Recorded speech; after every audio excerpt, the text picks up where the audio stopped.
ಮೇಕೆದಾಟು ಅಣೆಕಟ್ಟು ಯೋಜನೆಗೆ ತಾಂತ್ರಿಕ ಮತ್ತು ಪರಿಸರ ಅನುಮತಿ ಸೇರಿ ಯಾವುದೇ ಅನುಮೋದನೆ ನೀಡದಂತೆ ಕೇಂದ್ರ ಸರ್ಕಾರವನ್ನು ಒತ್ತಾಯಿಸುವ ನಿರ್ಣಯವನ್ನು ತಮಿಳುನಾಡು ವಿಧಾನಸಭೆ ಶುಕ್ರವಾರ ಸರ್ವಾನುಮತದಿಂದ ಅಂಗೀಕರಿಸಿತು. ಮುಖ್ಯಮಂತ್ರಿ ಸಿ ಜೋಸೆಫ್ ವಿಜಯ್ ನಿರ್ಣಯವನ್ನು ಮಂಡಿಸಿದರು.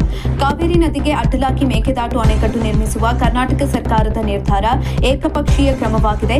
ಮೇಕೆದಾಟು ಯೋಜನೆಗೆ ಸಂಬಂಧಿಸಿದ ಪ್ರಸ್ತಾವನೆಯು ಕಾವೇರಿ ಜಲ ವಿವಾದ ನ್ಯಾಯಮಂಡಳಿಯು 2007ರ ಅಂತಿಮ ತೀರ್ಪು ಮತ್ತು ಸುಪ್ರೀಂ ಕೋರ್ಟ್ನ 2018ರ ಆದೇಶವನ್ನು ನಿರ್ಲಕ್ಷಿಸಿದೆ. ಅಲ್ಲದೆ ಜಲಾನಯನ ರಾಜ್ಯಗಳ ಒಪ್ಪಿಗೆ ಅಥವಾ ಕೇಂದ್ರ ಸರ್ಕಾರದ ಅನುಮೋದನೆ ಇಲ್ಲದೆ ಇದನ್ನು ಅನುಸರಿಸಲಾಗಿದೆ. ಇಂತಹ ಕ್ರಮವು ಸ್ವೀಕಾರಾರ್ಹವಲ್ಲ ಅಂತ ವಿಜಯ್ ಮಂಡಿಸಿದ ನಿರ್ಣಯದಲ್ಲಿ ತಿಳಿಸಿದ್ದಾರೆ.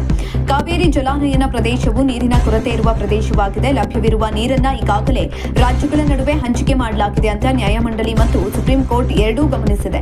ಜಲಾನಯನ ಪ್ರದೇಶದಲ್ಲಿ ಯಾವುದೇ ಹೊಸ ಯೋಜನೆ ಕೈಗೊಳ್ಳಬಾರದು ಹಾಗೂ ಜೊತೆಗೆ ಹೆಚ್ಚುವರಿ ಪ್ರಮಾಣದ ನೀರನ್ನ ಬಳಸಿಕೊಳ್ಳಲು ಅವಕಾಶ ನೀಡಬಾರದು ಅಂತ ನಿರ್ಣಯವು ಒತ್ತಿ ಹೇಳ್ತಾ ಇದೆ.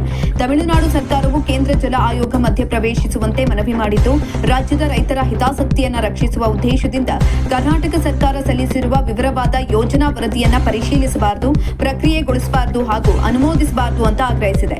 ಮುಖ್ಯಮಂತ್ರಿ ಸಿ ಜೋಸೆಫ್ ವಿಜಯ್ ಮಂಡಿಸಿದ ನಿರ್ಣಯವನ್ನ ತಮಿಳುನಾಡು ವಿಧಾನಸಭೆಯ ಎಲ್ಲಾ ಪಕ್ಷಗಳ ಸದಸ್ಯರು ಸರ್ವಾನುಮತದಿಂದ ಅಂಗೀಕರಿಸಿದ್ದಾರೆ.